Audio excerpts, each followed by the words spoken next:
Sastri. Before we start, we'd like to welcome some new people today. And today, I think, is the last day when you can join this batch. So we have Amrit Podar Prabhu. Prabhuji, please raise your virtual hand so you can come at the front of the queue.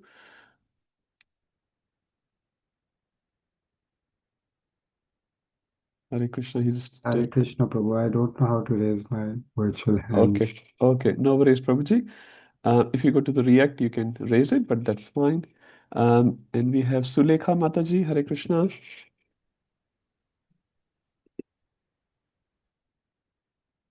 You got it, Amrit Prabhu. Good. Okay, Sulekha Mataji is still working out. I'm still looking for it, Hare Krishna Prabhu. Hare Krishna Mataji, Hare Krishna. And we have Upender Das Prabhu. I said. Prabhuji, if you want to raise your hand, Hare Krishna. So all of you, welcome to this Bhakti Shastri course. You can look at the previous recording for first 3 weeks, and practically we're starting chapter 1 today. We only did first verse last week. Rest of them was the introduction. But yeah, please do watch. It's very useful content before we get into Bhakti Shastri course. Okay, so last week we started our discussion from reviewing the Bhagavad Gita overview, which we did last week. And we also talked a little bit about chapters of Bhagavad Gita. We talked about what's the meaning of the first chapter of Bhagavad Gita and how Prabhupada has given this particular name. Anyone remembers chapter 1 Sanskrit name? Yeah, refer to your notes. Arjun Vishad Yoga. Arjun Vishad Yoga. Thank you, Anand Prabhu. Anyone else? So that's one name which is based on a particular section of chapter 1. Sanya Niriksha Yoga. Thank you, Aditya Prabhu. Sanya Niriksha Yoga. And can you please tell me the verses on which that Sanya Niriksha Yoga title is based? So first 26 verses are basically Sanya Niriksha Yoga. Rest of the chapter, which is 27 to 46 on around 20 verses, they are for Arjun Vishad Yoga. Thank you, Aditya Prabhu. Who entitled these names? Like Sanya Niriksha Yoga, Arjun Vishad Yoga. Was it Vyasadev? Was it Krishna? Was it Arjuna? So by our acharyas, right, Prabhu? Our acharyas. Okay, yep. So Vyasadev did not give this name, chapter names. Vyasadev just has written. And Arjuna and Krishna has definitely not given the names of these chapters because it is a normal conversation between Arjuna and Krishna. But Vyasadev has given logical chapters. So just a chapter, you can say verses. And our acharyas have given these names. And Prabhupada has chosen this particular name called Observing the Armies on the Battlefield of Kurukshetra, which is based on the Sanskrit name. You can guess Sanya Niriksha Yoga. Some acharyas have given another name, which is also correct, like Arjun Vishad Yoga. Now, we also discussed which is the most important chapter in Bhagavad Gita. As per one commentary, there can be many answers to this question, but we discussed particularly this question last week. Chapter 1. Chapter 1, Anand Prabhu, why? Usually people ignore this chapter. It's all the names there. Yeah, Yes. because only for this chapter the whole Bhagavad Gita was spoken. Yes. If this wasn't there, the Bhagavad Gita will not come into existence. So Arjun is playing the role of that conditioned jiva who is conditioned in this particular state, and he is begging Krishna to guide him. So when Arjun did the lamentation, Bhagavad Gita came. Any other examples we remember? When other big personalities went into so-called lamentation, some big things came up. It's also given the first chapter is the problem statement. Problem statement, Hare Krishna. He's a Yes. project manager, so he always talks about problem statement. That is true, Prabhu. Yes. Thank you, Prabhuji. My original question was any other so-called very Vyasadev. famous personalities? Vyasadev, thank you. Who was that? Please come forward. Rajesh. Okay, Rajesh Prabhu, Hare Krishna Prabhuji. Vyasadev, Krishna. when he went into lamentation, what happened? What came out? Bhagavatam. Bhagavatam came out. Narad Muni came and guided Vyasadev. Thank you, Prabhu. Another example. Yuvti Radhamata. You're trying to give the example. Yeah. Bhishma Dev and Yudhishthira was also mentioned. Yes, so Yudhishthira went into lamentation. So Arjun went into lamentation before the war. Yudhishthira went into lamentation after the war. So all these personalities, you will say, why they are lamenting? Huh? They are above, beyond this. They are actually, they are beyond this. And we should never consider them, they are going to limitation like jivas like us. They're very, very transcendental personalities. Arjun, Yudhishthira, they are all eternal associates of Krishna. So they can't go into lamentation. But they do go into lamentation by Krishna's arrangement. But when they undergo this so-called lamentation, some huge things, beneficial things come out for all the jivas like you and me. Otherwise, we won't get Bhagavad Gita. If Yudhishthira didn't go into lamentation, what came out from Yudhishthira's lamentation, Yuvti Mataji? You mentioned already, but just expansion on that. Prabhu, I didn't note that You part. didn't note that part. Anyone else can help, Mata? Vishnu Sahasranam. Vishmastuti. Bhishma Stuti, Vishnu Sahasranam. Bhishma gave 160 chapters of his speech. This is the longest instruction given in any Vedic book. 160 plus chapters. And you see the speaker is lying on the bed of the arrows. He's not sitting comfortably.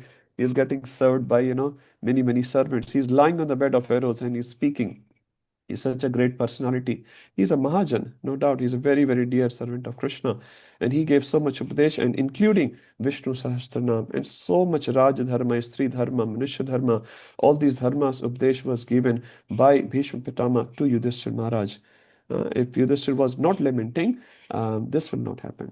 So all these great personalities bring something, always bring something good for the rest of the jivas. So this is not just for them. It says when Devhuti mother went into lamentation, Kapil Devhuti Samvad came. In the third canto of Srimad Bhagavatam, we hear very long instruction by Kapila Dev. If Devhuti was not there, will not get an instruction from Kapila Dev, who is again incarnation of the Lord.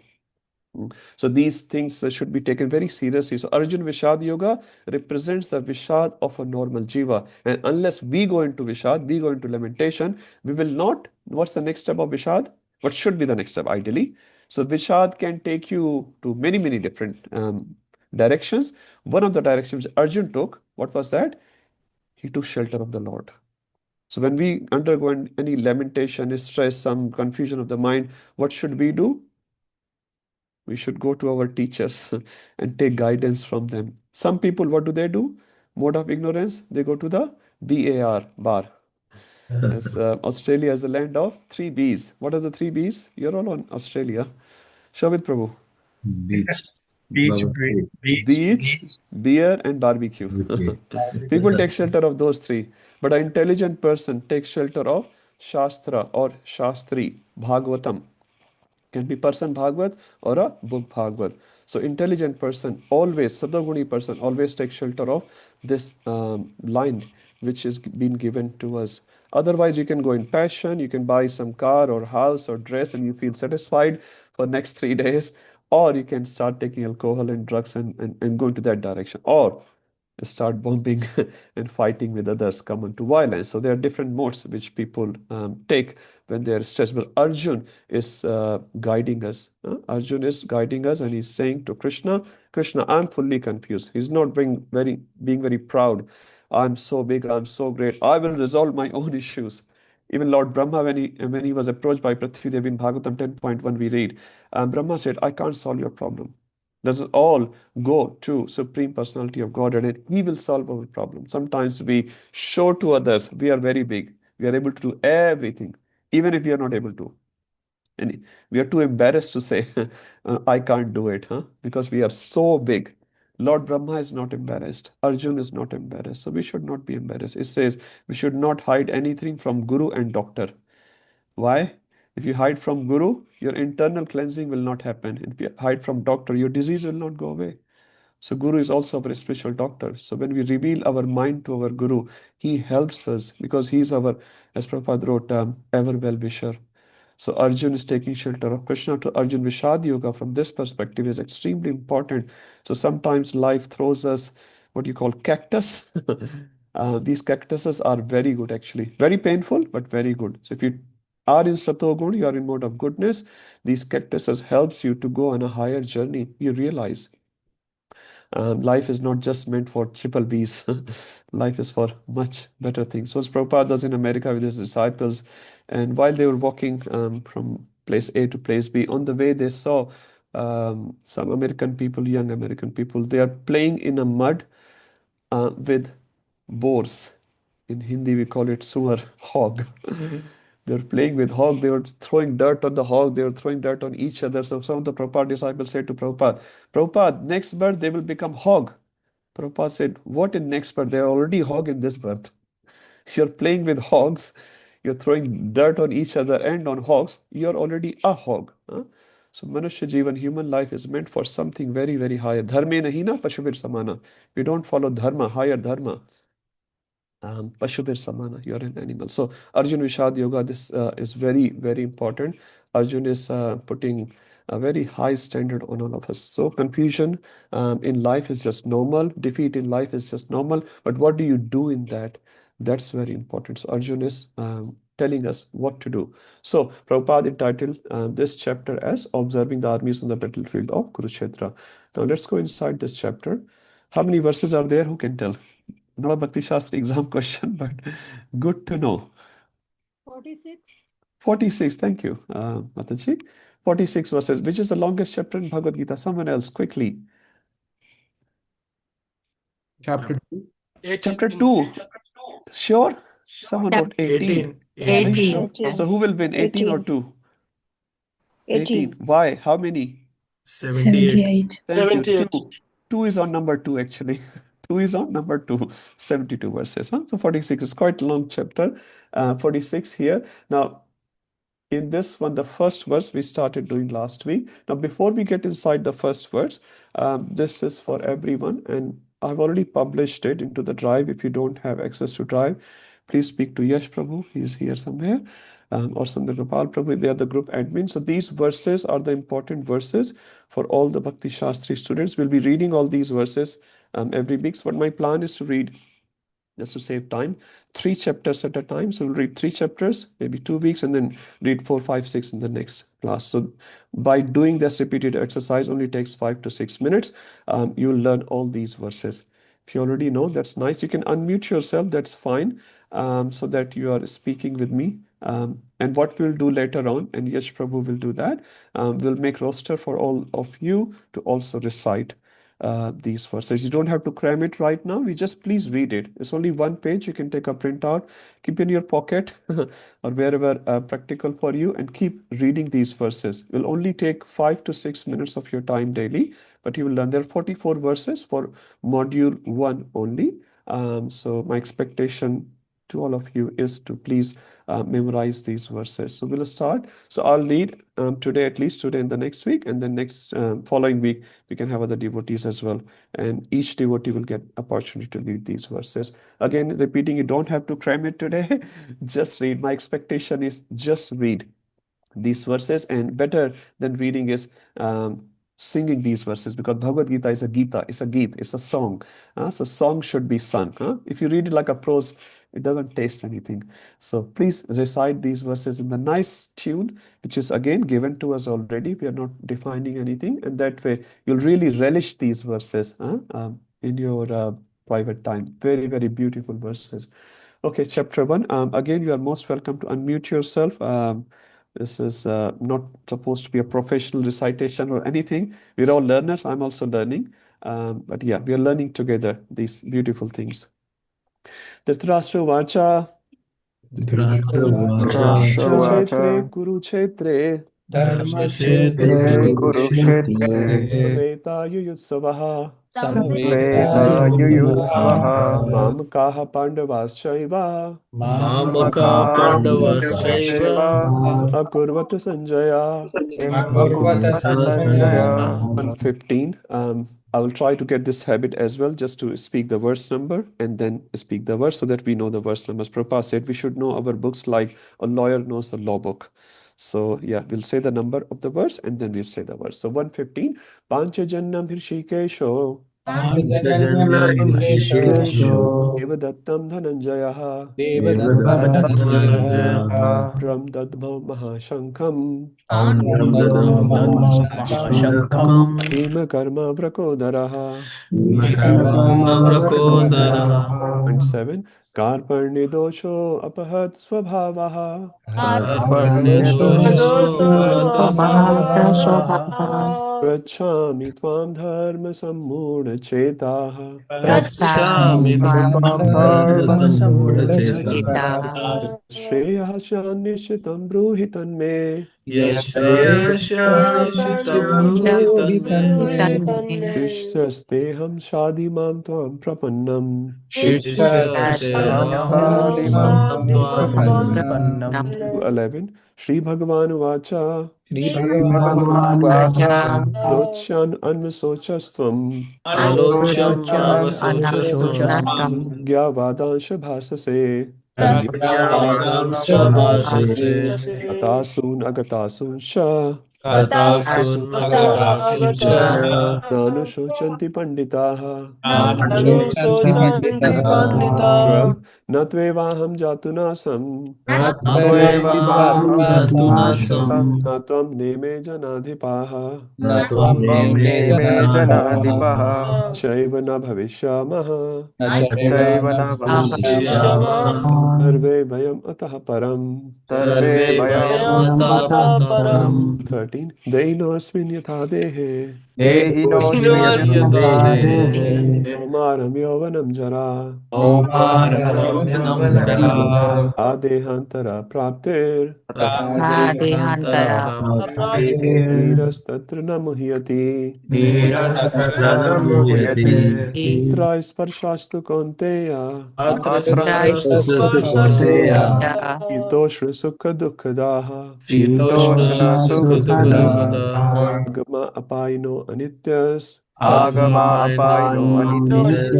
संस्थितिक्षस्व Bharat संस्थितिक्षस्व Bharat 22 वासांसि जीर्णानि यथा विहाय वासनांसि जीर्णानि यथा विहाय हानि गृह्णाति नरोपराणि नवानि गृह्णाति नरोपराणि शरीराणि विहाय जीर्णानि तथा शरीराणि विहाय जीर्णानि यानि संयाति नवानि देहि अन्यानि संयाति नवानि देहि 23 नैनं छिन्दन्ति शस्त्राणि नैनं छिन्दन्ति शस्त्राणि नैनं दहति पावकः न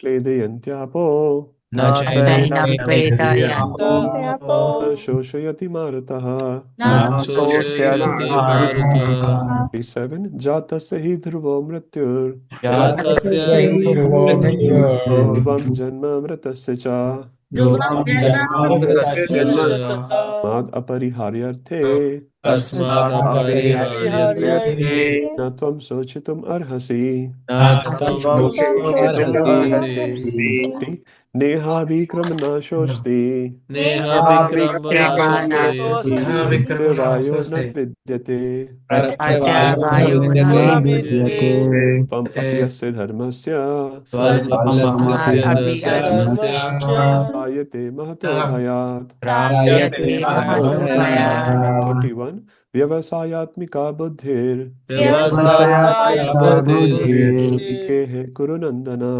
एकेः कुरु नन्दन शाखा हि अनन्ताश्च बहुशाखा हि अनन्तश्च बुद्धयो अव्यवसायिनाम् व्यवसायिनां 47 कर्मण्येवाधिकारस्ते कर्मण्येवाधिकारस्ते मा फलेषु कदाचन फलेषु कदाचन मा कर्मफल हेतुर्भूर् मा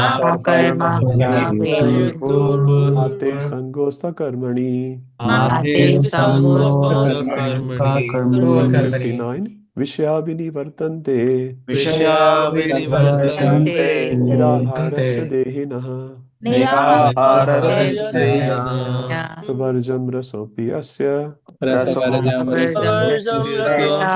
परं दृष्ट्वा निवर्तते निवर्तते 52 ध्यायतो विषयान् पुंसः ध्यायतो विषयं पुंसः गस्तेषुपजायते सङ्गस्तेषु उपजायते रात् सञ्जायते कामः संजायते कामः मात् क्रोधो अभिजायते कामक्रोधोऽभिजायते 3 क्रोधात् भवति सम्मोहः क्रोधात् भवति भवति सम्मोहः मोहात् स्मृतिविभ्रमः मोहात् स्मृतिविभ्रमः स्मृतिभ्रंशात् बुद्धिनाशो स्मृतिभ्रंशात् बुद्धिनाशो बुद्धिनाशात् प्रणश्यति विनाशात् प्रणश्यति 6 कर्मेन्द्रियाणि संयम्य कर्मेन्द्रियाणि संयम्य आस्ते मनसा स्मरन् आस्ते मनसा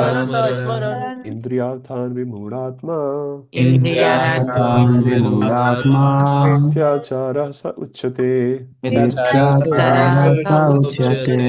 Point 9 यज्ञार्थात् कर्मणो अन्यत्र यज्ञार्थात् कर्मणो यज्ञः लोकोऽयं कर्मबन्धनः लोकोऽयं कर्मबन्धनः तं कर्म कौन्तेय अर्थं कर्म कौन्तेय त्रिसङ्गः समाचर मुक्तसङ्गः समाचर 13 यज्ञशिष्टाशनः सन्तो यज्ञशिष्टासना सन्तो मुच्यन्ते सर्वकिल्बिषैः मुच्यन्ते सर्वकिल्बिषैः युते ते त्वघं पापा भुञ्जते ते त्वगमपापाः ये पचन्ति आत्मकारणात् ये पचन्ति कारणात् आत्मकारणात् 14 अन्नाद् भवन्ति भूतानि अन्नात् भवन्ति भूतानि अन्याद् अन्नसम्भवः अन्नसम्भवः यज्ञाद् भवति पर्जन्यो यज्ञात् भवति पर्जन्यो यः कर्म समुद्भवः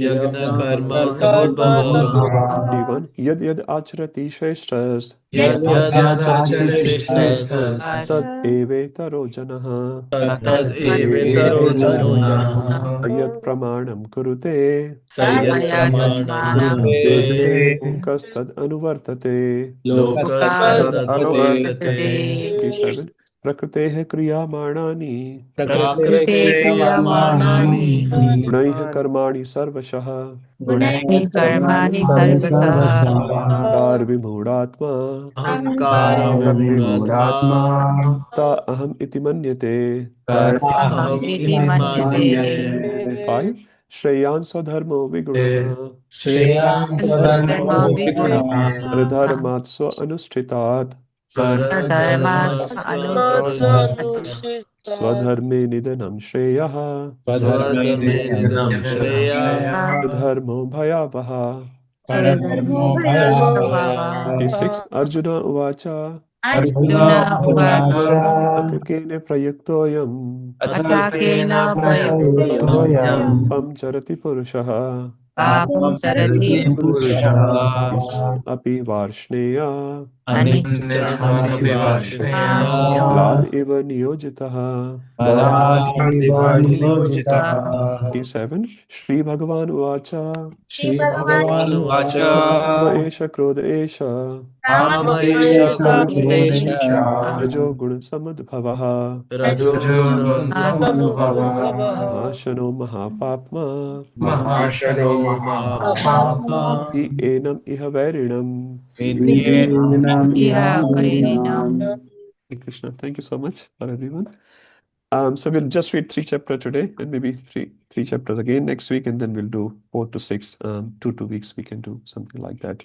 How long did it take? 10 minutes or something like that? Huh? Not too much. So if you read it by yourself, it will just take 5 minutes of your time to read these 3 chapters. Very, very purifying just to recite these verses or to hear these verses. I've also requested one devotee to make a recording for these verses. Probably this week or next week we'll have the recording, so you can listen that recording yourself, and while working at home or at work you can also learn these verses just by hearing. Okay, thank you. Let's come to our chapter 1, verse 1. Okay, so we'll just do a quick revision of this verse before we start 1.2. So Dhritarashtra vacha dharma kshetre kurukshetre samaveta yutsvaha mamakaha pandavaschaiva kim akurvat sanjaya. So there's a first verse in Bhagavad Gita which is spoken by Dhritarashtra. We learned few things about this verse last week. Anyone can say what is the gist of this particular verse if you have to say in one word or one line. Okay, one line from last discussion.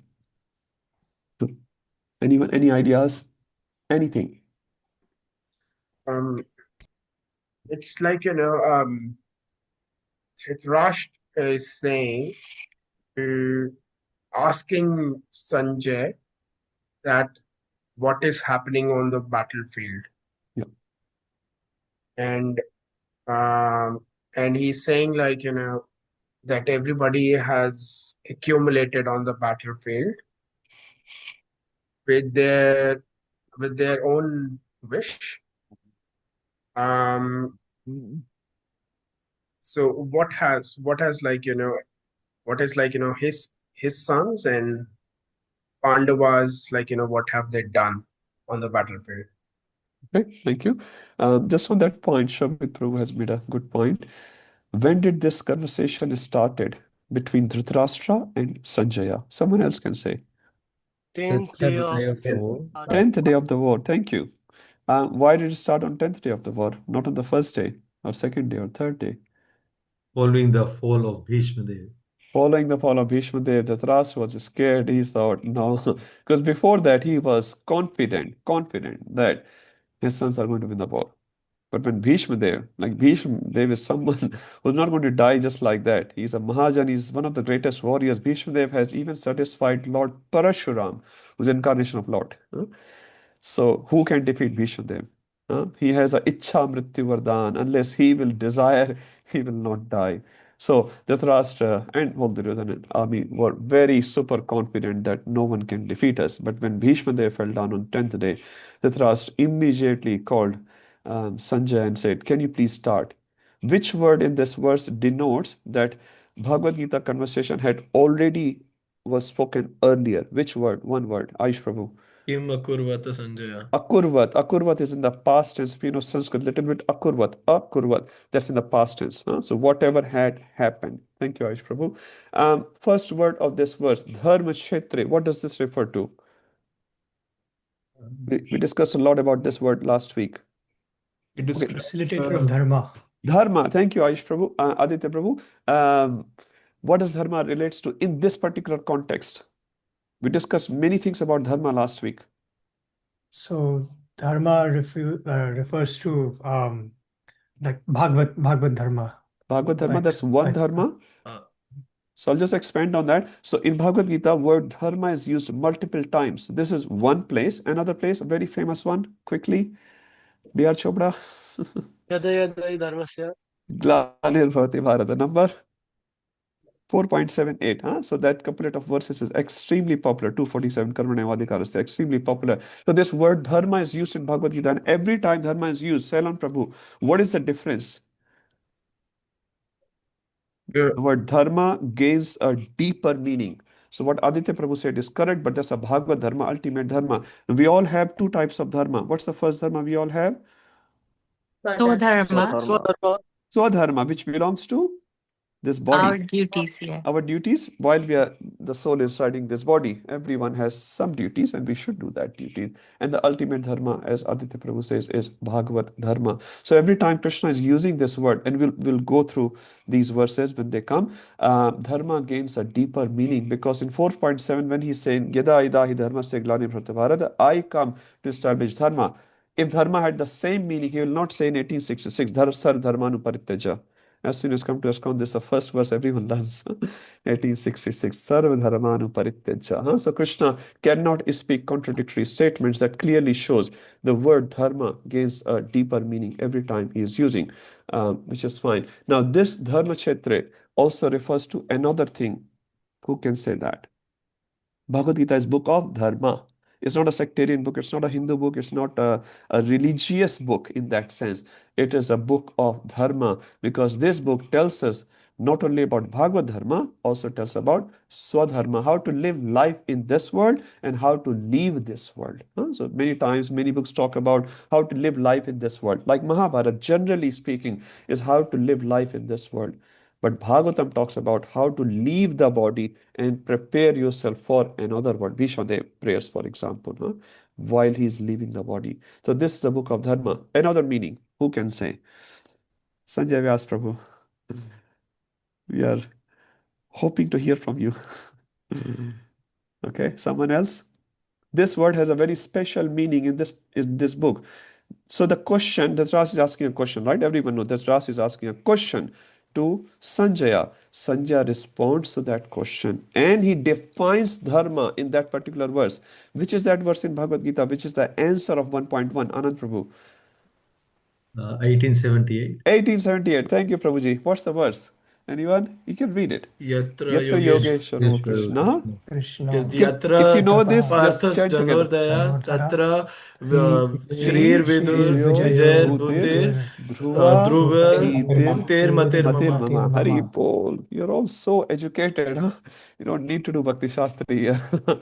Thank you, Prabhuji, and everyone else. 1878 is the answer. In 1878, Sanjay is saying, what is dharma? Yatra Yogeshwaro Krishna, Yatra Partho Dharmadhara. Dharma is where Krishna is present. Dharmam tu sakshat bhagavad pranitam. Whatever Krishna does, that is dharma. We don't have to define dharma from our perspective. Sometimes people have misconception. They ask many questions about Krishna, why Krishna did like that, why Krishna did like that. He doesn't know everything Krishna does, everything Lord Ram says, that becomes dharma. So we don't have to argue there. Huh? This is all called Aparushaya. The Vedic Shastra is called Aparushaya. So this dharma is defined in the last verse of Bhagavad Gita. And what are the four characteristics of that dharma? What are the four characteristics? Tatra Shri Vijayo. Yes, Yuvti Mata? Yeah, Shri Shri. Vijaya, What does Shri mean, Mataji? supreme auspiciousness. Supreme auspiciousness. Sometimes Shri is taken as artha, economy, dhan, money. That's just one part of it. You can have a lot of money, but if you don't have good health, can you enjoy your money? You can't. So Shri means auspiciousness, all round auspiciousness. Yes, Mataji. Second one. Vijaya, Vijay. Everyone wants Vijay? Anyone want Parajay? Anyone here? I don't want it. Everyone loves to win. So if you want to win, you have to win the party of Krishna and Arjuna, devotees, Vaishnava Sangha. If you are with Vaishnava, if there is Hari, there is no worry. If you are with Hari, no worry. If you are without Hari, you are always in worry. Krishna Das, Bindas, Maya Das, Sada Udas. If you want to be Udas, be Maya Das. If you want to be Bindas, Jagannath Ji is there to look after. What is a worry for a devotee? We do the best, leave the rest. So there is no. Tatra Shri Vijayo Bhuti. What does Bhuti mean? Mataji. extraordinary power. Extraordinary power. We want to be powerful or weak? Everyone wants to be powerful. Be honest. Powerful. Krishna's devotee is the most powerful. Krishna's devotee. Dhruv Maharaj, Yudhishthir Maharaj. You name it. Krishna's devotee. Arjun. Most powerful personalities. Most famous personalities. Rai Ramanand was asked by Chaitanya Mahaprabhu, what is the most famous thing in the world? And Rai Ramanand says in Chaitanya Charitamrita through Chaitanya Mahaprabhu, being Krishna's devotee is the most famous thing. Our Prabhupada. So famous. Ebe jaise Ghoshuk Tribhuvan. Tribhuvan. His Ghoshuk, his fame is not just in one house or two houses, in one temple, two temple. Tribhuvana. Brahmaji is worshipping. It says in one of the Vedas, as soon as you start chanting Harinam, even Brahma prepares a plate for you that you're going to pass through Brahmaloka, right? You'll be going to Goloka. Brahma will be seeing you off and he will be doing the Aarti to you. Brahma starts preparing a Aarti plate, honestly. So all of you in the list of Brahma, he's preparing plate for all of you, 41, 42 of you here. Just imagine Lord Brahma, Mahajan, doing Aarti to you. Because why? What's the speciality? You're doing Harinam. You're doing Harinam. So Harinam, don't take it lightly. It's very serious business. Brahmaji worships that person who starts taking Harinam. And eventually, obviously, you become purified. Today, we may not be. So that's Dharma. Mataji, last one. Niti. Niti. Niti means morality. So we're not winning the game by hook or crook. We are winning the game by niti. We'll talk about this word niti when we get there. There are different types of nitis described in Shastra, but we'll get there. So this is dharma. Now coming back to verse 1.1, dharma kshetre, kurukshetre. Why this kurukshetra is known as dharma kshetra? We discussed 4-5 reasons last week. Who can say? Someone else. I want to hear from everyone. Why it is called dharma kshetra? So what does kurukshetra mean? Anyone can say? The land of the Kurus. Land of the Kurus. So Kuru was a king. So obviously anyone come in that dynasty is called Kuru, and from word Kuru comes Kaurava. Dhritarashtra is also a Kuru. Pandavas are also Kurus because they're coming in the dynasty of Kaurava. Sorry, Kuru. So Kuru was a king. Kuru had done lot of pious activities, lot of yajna at this particular place. This is why it's known as Dharma Kshetra. What are the other reasons of this bhumi is being called as Dharma Kshetra? Prabhuji, because even a lot of demigods performed yagyas and sacrifices on Thank you, in Prabhuji. Kurukshetra. Yep. The demigods come to visit this bhumi. It is so pious. It's recommended in Vedas, not even in Puran. In Vedas, is the word Kurukshetra is used, and they say demigods come and visit to purify themselves. Thank you, Pendra Prabhu. Anything else? Hare Krishna, Prabhuji. Yes. Brajvasi came there and took bath. Thank you, Supriya Mataji. On the occasion of Grahan. So Surya Grahan was there when Brajavasis came. Krishna personally came from Dwarka and they met there. That's the story of Rath Yatra. Thank you. Mayadish Prabhu also mentioned one point. Can you please repeat? Parshuram performed Parashuram. penance Yes. from the Sarovar. What did he do, Prabhuji? Can you please expand? He performed a penance there. Why? I'm not really Not sure. Why did Parashuram perform penance there? After killing all the Kshatriyas. After killing all the Kshatriyas, he felt, I have done some violence. I need to be purified. Huh? Whenever we get angry, do we feel like we are contaminated? Prabhupada have written one in one purport. When you get angry, your whole body becomes hot. Is this true or no? Your heart starts shivering, your eyebrows start shivering, your heart start pumping hard. So you can feel the whole body gets contaminated. In verse 16.21, Krishna says in Bhagavad Gita, there are three dwar to Narak. Kama, Krodhas, Tatha, Lobhas. So if you want to go to Narak, freeway ticket for the Narak, you do Kam. Kam means desire for sense gratification. Krodha, anger, which we all come under many times or sometimes, and Lobha. I want to have others' possession. I'm not happy with my possession. I want to grab others' possession by hook or crook. So if you do one of these three things, or you experience these three things, Krishna says, 1621, you go to hell. A wise person should quit them immediately. Thank you, Mayadish Prabhu. Anything else we discussed last week on this particular point? Dharma Kshetra, Kurukshetra? Bharam Sarovar, where Brahm Sarovar, yep, that's done. Mahadish Prabhu already said that. Yep, one more point which I remember, Dharma Kshetra. So it's a Kshetra of Dharma. Sometimes we say in Hindi, गेहूं की खेती है, चावल की खेती है. The rice field is there, wheat field is there. So similar, this is a field of Dharma. So rice की खेती में क्या उगेगा? When you're doing farming for rice, what will you expect out of that agriculture? Rice. So when you're saying Dharma Kshetra, what would you expect out of that? Dharma. So whatever happens here will lead to Dharma, and anything adharma will be wiped out.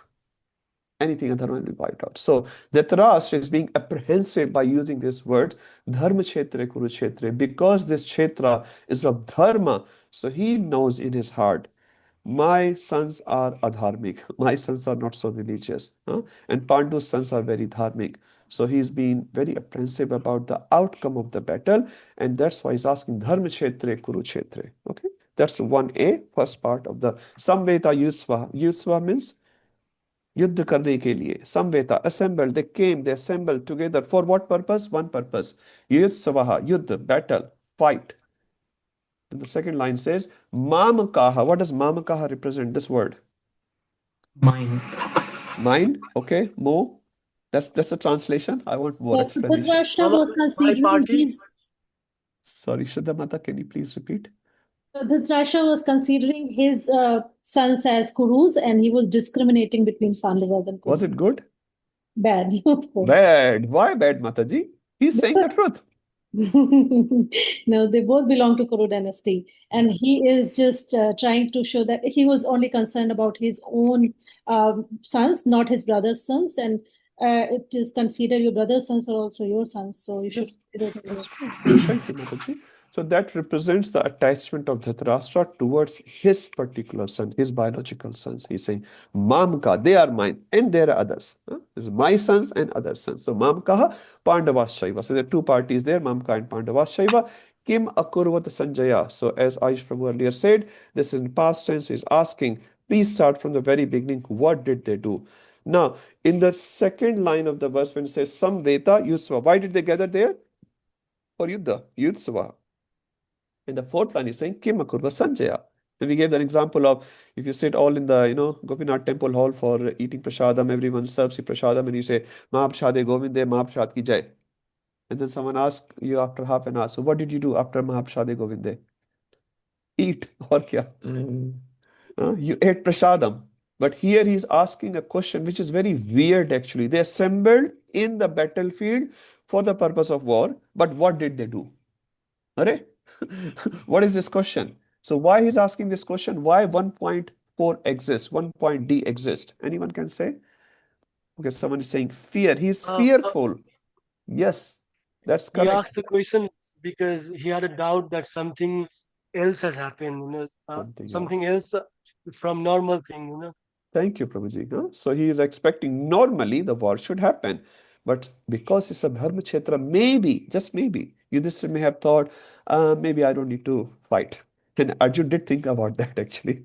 Arjun was saying, I don't want to fight. So because that kshetra, that field, that area, that place was so powerful in dharma.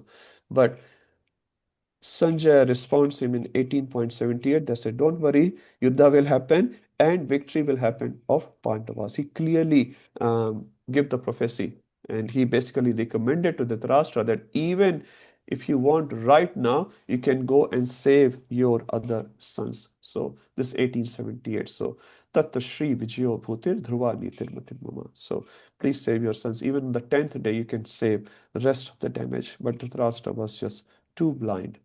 Okay, that's the first verse. Now let's go to the second verse. Now, before I start, anyone has any questions? So now we're starting today's discussion.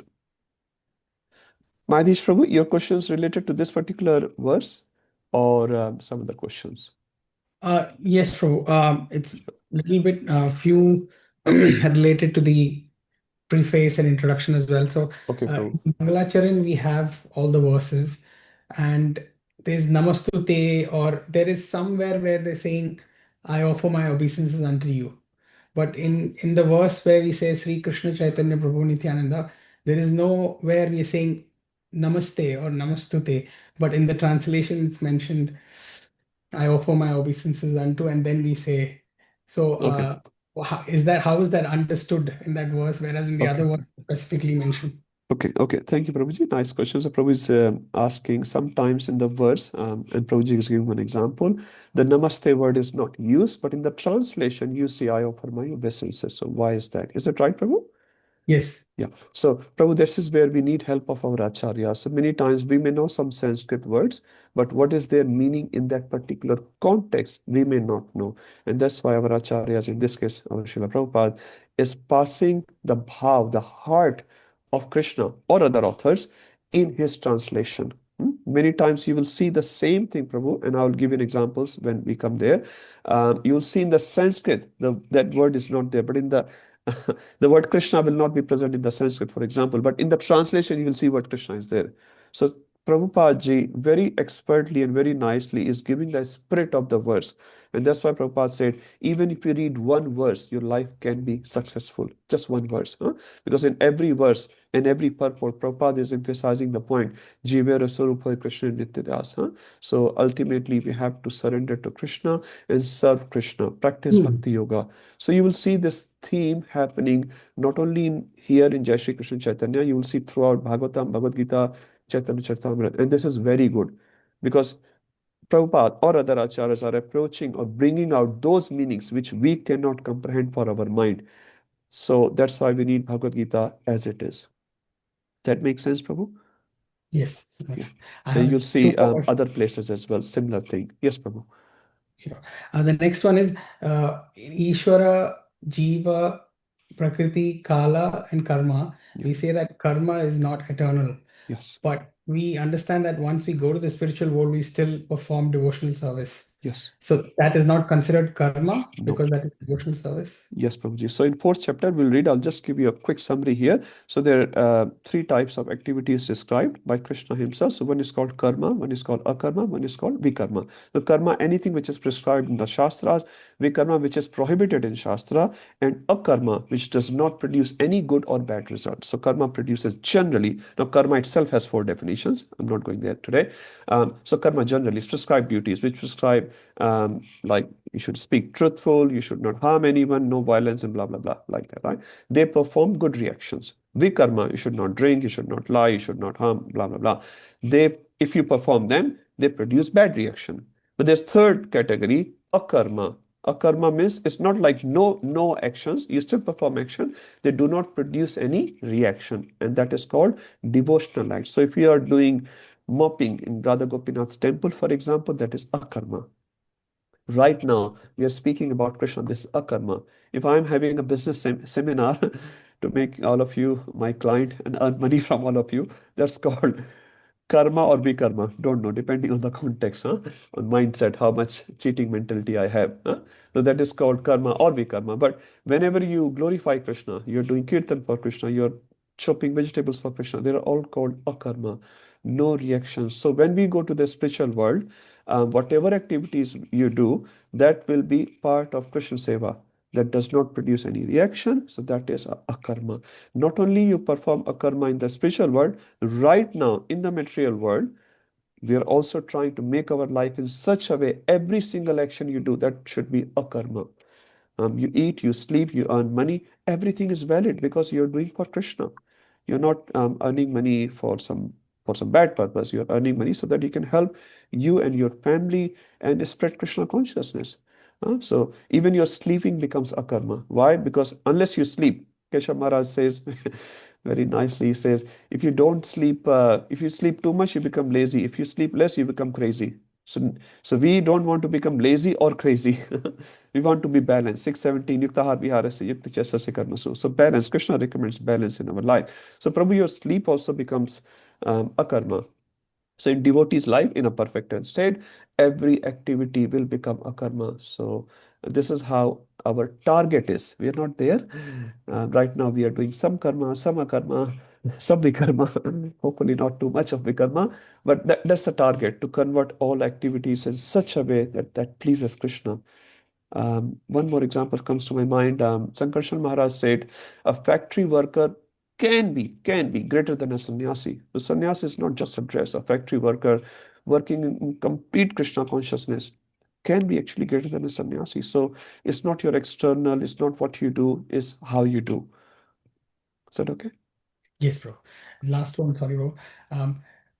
In the brief introduction, it said that we are not the creators and we are not the enjoyers. We are only cooperators. Yes. But it's also mentioned that we are small Bhagawans in a way that Satchit Ananda, we have the potency to enjoy as well. Yep, Aren't absolutely. we enjoyers in that sense then? Yeah.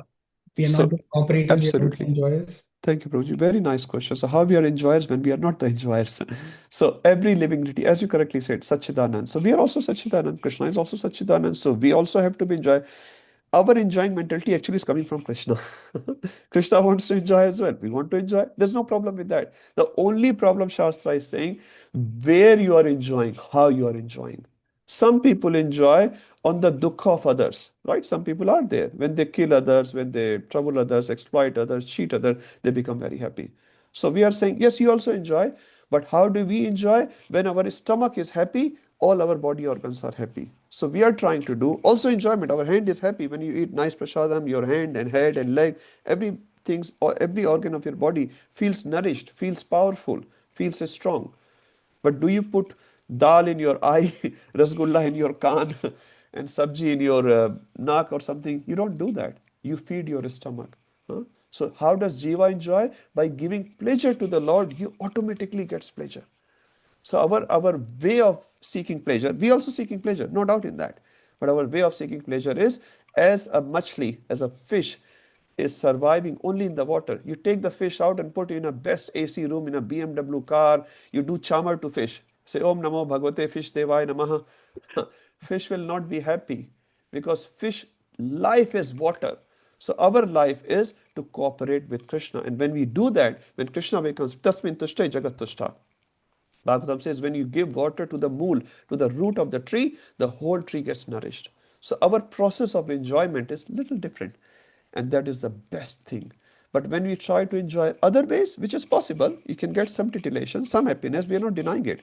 Some happiness is there in alcohol, in drugs, in cheating others. Happiness is there, we're not denying it. a very temporary happiness, very short-lived happiness. And it gives some bad results as well. When we serve Gopinath, we get the best happiness. Huh? You see pujaris, they wear rags. They're so happy. Some devotees, sannyasi is known as bhikshu, bhikari in Hindi say, huh? Bhikari. They don't have anything. They don't have anything, but they can shake the whole world. Prabhupada arrived in America, 40 rupees. Huh? No money, no contacts, nothing. A 70-year-old person, 2 heart attacks on the ship. He arrives. He changes the whole world in next 11 years. Huh? So this is the power of Krishna. Is that okay? Yeah, thank you, Prabhu. Thank you. Okay, Acharya Nishta Prabhu. I hope it's short. Very short, Not Prabhuji. that I don't want to respond, but yeah. I understand, Prabhuji. Just a Yeah. very short one, Prabhuji. Sure. So Sanjay ji got the power from Vyasadeva, as Vyasadeva actually visited Dhritarashtra and he gave that, okay, rakh lo bete ko. Is there any other reason that we need to know the quality of Sanjay ji, why Sanjay ji was given that power or anything apart from yes, Okay, Sanjay is a devotee. He's a very confidential servant of Dhritarashtra. He's very loyal. So Vyasadeva will not just give vision to anyone.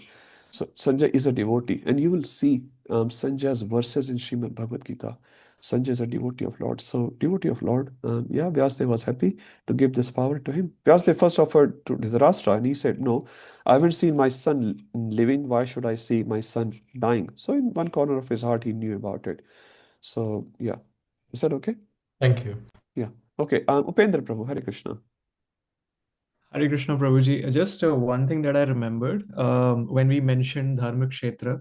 Yeah. So I had heard that there was another reason why Dhritarashtra uses the word Dharma Kshetra, because he was very insecure about the fact that this is a pious land.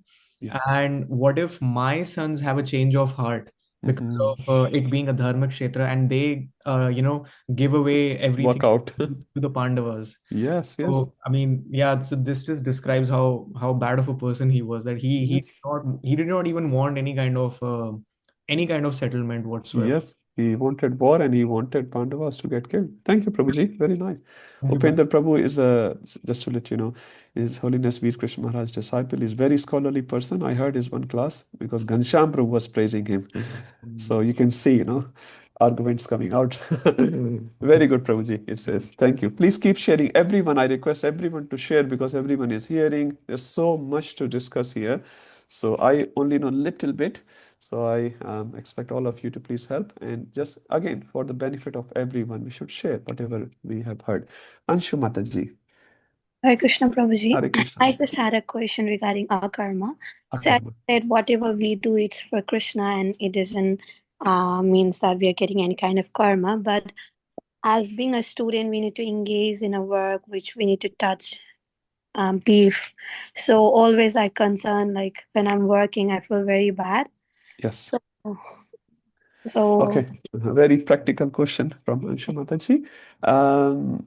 Okay, there can be multiple responses to this, but first thing I would say, if you're a student, you have no other choice, continue in that job and pray to Krishna, pray to Gopinath.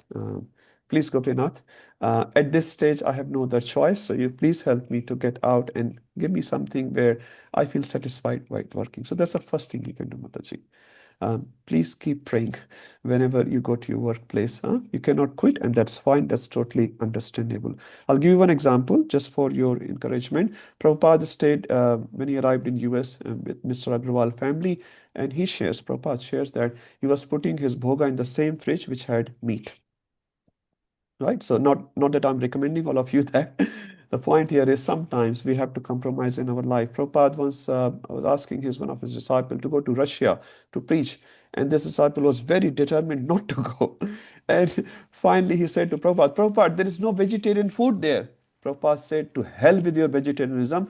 Go and eat meat and preach. Prabhupada's statement. Go and eat meat and preach. Now you say, how come Prabhupada? How can you say that? Yes, Prabhupada said that. Bhaktisiddhanta Maharaj, once he saw his disciple not going for book distribution or some other seva. Why are you not going? Maharaj, I feel so weak. Today is Ekadashi. Bhaktisiddhanta Maharaj himself cooked khichdi, grain khichdi. Said, eat the khichdi and go out for Sankirtan. So point here is not to break Ekadashis and start eating meat and all those things. The point here is sometimes in life, because we are very small, some practical situations may be difficult. So please, run through those till the time, but in your heart, you should not be comfortably sitting there. Pray to Gopinath. Gopinath is very kind. And how he does, when he does, we don't know. So Anshumata, a short, sweet solution. Thank you, Yeah. Prabhuji. But the point is, you're serving Krishna in your job, in your family, in your studies. Study, do very good studies. Establish yourself. I'm a Krishna devotee. I get the best marks. Not to again to defeat anyone, to show us, but the point here is when we become Krishna's devotee, we become better. We should become better. That's the target, not worse.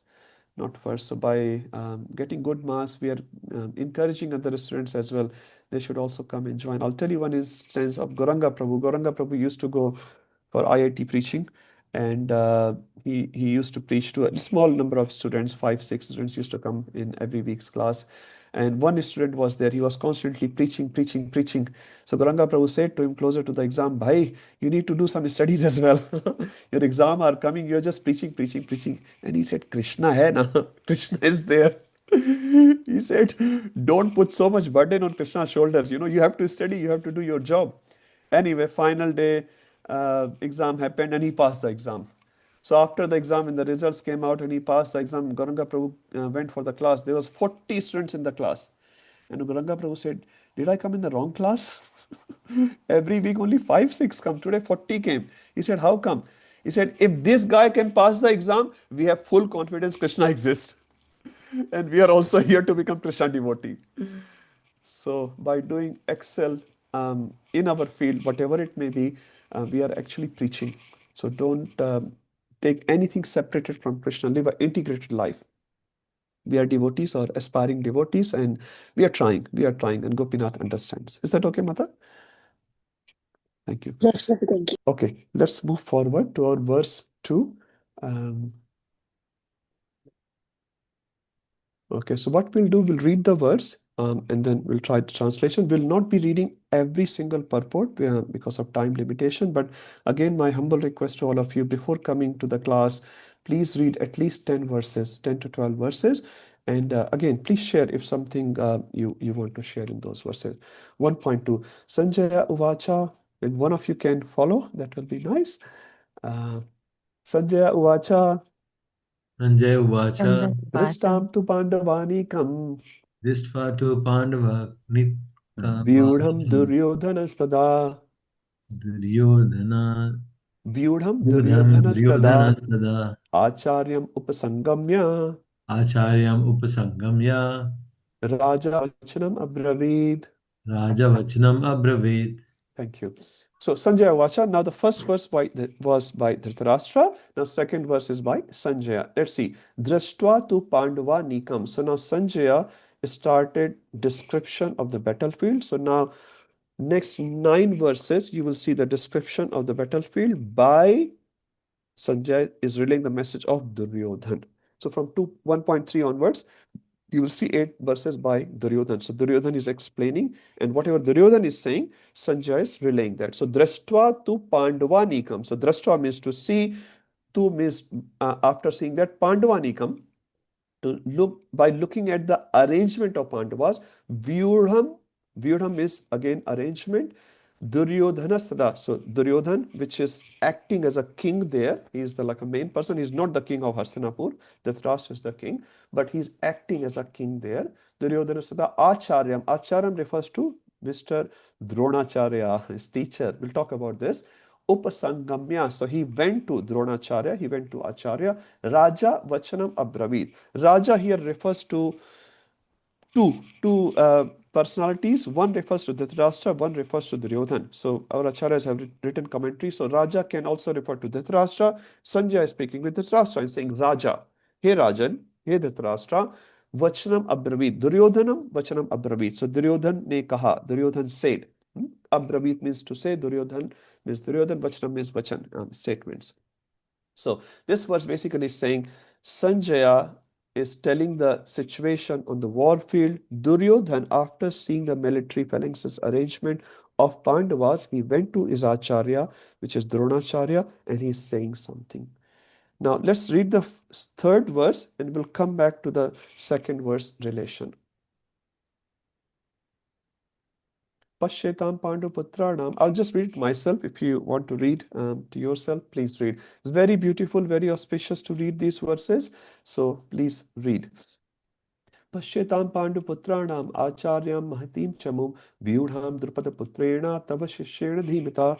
Now this verse does not start with Duryodhana Vacha, like the Dhritarashtra Vacha. So Sri Bhagavan Vacha, Arjuna Vacha, Sanjaya Vacha. But because we see verse 1.2, it says Duryodhanas Vachanam Abravi. So these are the Vachana statements of Duryodhana 1.3 onwards. 8 verses are from Duryodhana. So what does Duryodhana say? And where is he right now? With his Acharya, with his military teacher, with Dronacharya. Pashyetam Panduputranam Acharya Mahitim Chamu. So Pashyetam refers to he saw. Try to learn these words of Sanskrit. You will really relish these verses. You will be able to translate the verses yourself, at least up to an extent. Obviously, we need help in this translation because sometimes the word meaning changes based on the context. But up to an extent, if you know Hindi, very, very close words. So Pashyetam Panduputranam. So Pandu is the brother of Dhritarashtra. Putranam is Pandavas. Acharya Mahitim Chamum. So Mahatim is Mahan. Chamum is Sena. So when Duryodhan saw the big army of Pandavas, Vyudham Drupada Putrena. Vyudha means he's arranged. The Vyudha has been arranged by whom? Drupad Putrena. So who's Drupad and who's Drupad Putra? Let's do a little bit history here because it will help you to understand the mentality of Duryodhan. Why he's saying this word. Now Duryodhan is a very calculative personality. Very, very calculative personality. Everything he speaks, he calculates in his mind. But devotee personality is very simple, sweet, saral. Devotee Hriday is saral Hriday. Duryodhan is very crooked. In Mahabharata, it's written actually, he is a sin personified. He came at the end of the Upper Yuga to start off the Kali Yuga. So he's a very sinful personality in that sense. And you'll see his mentality throughout these 8 verses, how much calculative person he is. So he's using a word here called Drupada Putrena. Whom he is speaking with? Dronacharya. Now Drona and Drupad, you'll probably know about it, but I'll just say very quickly. Initially, in their Gurukul days when they were young kids, they were very good friends. Drupad was a Kshatriya boy, a Kshatriya prince, and Dronacharya was a Brahman boy. So in the school days, they were very good friends. And later on, obviously, when Drupad went back, he became a king. And when Dronacharya came back, he became a Brahman. This is what they were. In the younger days, in the school days, Drupad had once promised to Dronacharya, my dear friend, whenever you need anything, please come to me and I will give you that. So one time when, long story short, Dronacharya was extremely poor. He could not even afford some milk for his boy. His boy's name is Ashwatthama. Sure. So Ashwatthama was his boy, and his mother was, I heard in one class somewhere, will take some flour, atta, and you put water in that, and will mix it together to make it look like milk. So Ashwatthama was drinking that aate ka pani. Aate ka pani. They were so poor, they could not get even milk, what to speak of cows. So Dronacharya, after a lot of thought, thought, I can go to my friend. He's a king. He's Drupad. Drupad was the king of Panchal Desh, and currently says Punjab. So very nice Punjabi king. So he went to Drupad and he said, my dear friend, can you please give me a cow? All Dronacharya asked for a cow. But Drupad felt very ashamed when Dronacharya called him as a friend, because he was a status hungry person. Anyway, he said, get out, whatever you want, just ask for the alms, don't call me friend. So Dronacharya became very hurt. He came back and their friendship became very rusty, actually, very, very rusty. Dronacharya thought of taking revenge from Drupad. So he became a teacher. Bhishma actually recruited him as a teacher for Pandavas and Kauravas. He gave all the military training and he prepared the kids. Finally, he defeated Drupad with the help of Pandavas. That story will come a little later. We'll leave it there. And Drupad was arrested by Pandavas and then he was brought in front of Dronacharya. And Dronacharya said, so should we call you as a friend? Now Drupad is hurt because Drupad is insulted. Anyway, he was released. Later he goes back and he does a yajna. In the yajna, the purpose of yajna was to create a progeny, create a son who will kill Dronacharya. Yajna was successful. He got a son, Drupada Putra. He got a son by the fire again. His name was Anand Prabhu. Drishtadyumna. Drishtadyumna. So Drishtadyumna did not get birth like a normal baby in Royal North Shore Hospital. Came out of mother's womb, not like he came out of yajna. He did not come like a baby. He came like a man, full man. But he was called Drupadputra because that's what he was. And also Draupadi was received from that fire yajna. So again, Draupadi and Drishtadyumna, they both came from that fire yajna. Both had a purpose. We'll not talk about Draupadi today. So Drishtadyumna had a purpose from the very beginning. But Drupad, knowing that Dronacharya is the best military art teacher, he sent his son Drishtadyumna to go and take education from Drupad. Just imagine these olden people, they had so much principles. They fought and they had principles as well. So when Drishtadyumna arrived, Dronacharya thought, I am a teacher. I should not distinguish between is my friend's son or my enemy's son. So Dronacharya, with his big-hearted attitude of a Brahman, he admitted to give education to Drishtadyumna, although he knew the boy I'm teaching is going to kill me tomorrow. He knew about it, but he still gave education. Now Duryodhan is reminding Dronacharya, look at your, wide-hearted so-called Brahmana heart. You taught him, and now he's fighting against you. So what he's calling, he's not even calling Drishtadyumna. Drishtadyumna will refer to only one person. Drupad Putran actually refers to two persons. One is Drupad. By hearing the word Drupad, Dronacharya will feel very good about it. My dear friend, no, Drupad. So he's reminding of his enmity. So this Duryodhan is really a Rajanitigya, a politician, real politician. So he's calling Drishtadyumna as Drupad Putra. So by calling Drupad Putra, he's reminding Dronacharya of Drupad as well as Putra. So you understand? Tava Shishyena, he's saying he's your Shishya only. He's arranging armies against you. Tava Shishyena, your Shishya is arranging the armies in such a nice way. So he's basically taunting sarcastically. Look at you and your teachings. Now your disciples have gone against you and they're fighting against you. And you gave education to this boy, he's going to kill you now. So Dronacharya is just listening.